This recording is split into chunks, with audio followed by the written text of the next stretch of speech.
In this video, we are now going to be talking about volume of cylinders. So our only essential question is, how do you find the volume of a cylinder? So again, our theme here when we're talking about volumes of these solids is always starting with this concept of area of the base times height. And that's not going to change when we talk about cylinders. We're still going to stick with that common formula: volume equals area of the base times height. Well, in a cylinder, the base is always a circle.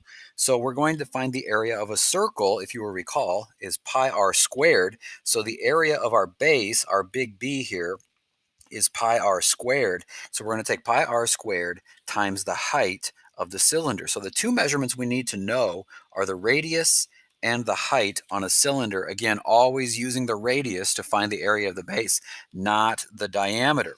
So let's take a look at a couple examples here.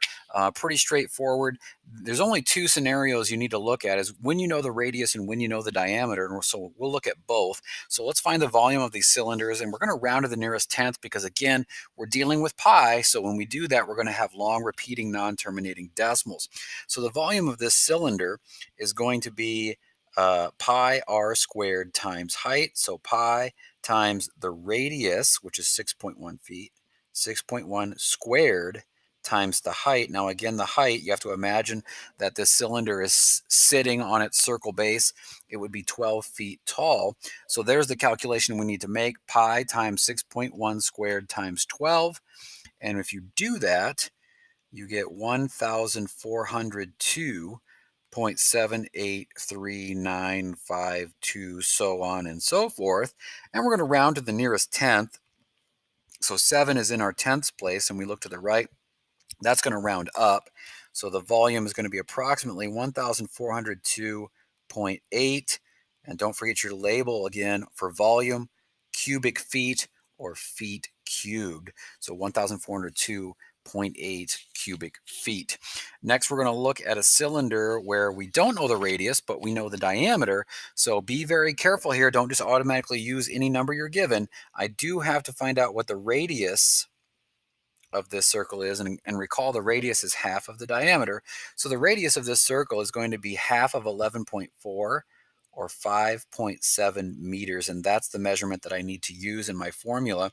So the volume is pi r squared height.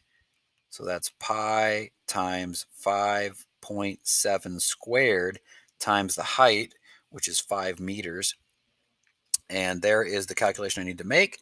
I plug that into my calculator, and I get 510.351726, and so on. Again, rounding to the nearest tenth. That's going to round up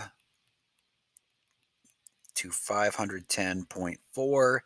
Correct label: cubic meters or meters cubed. And there is the volume of my cylinder. So really all you need to know is pi r squared times height. Remember to use the radius.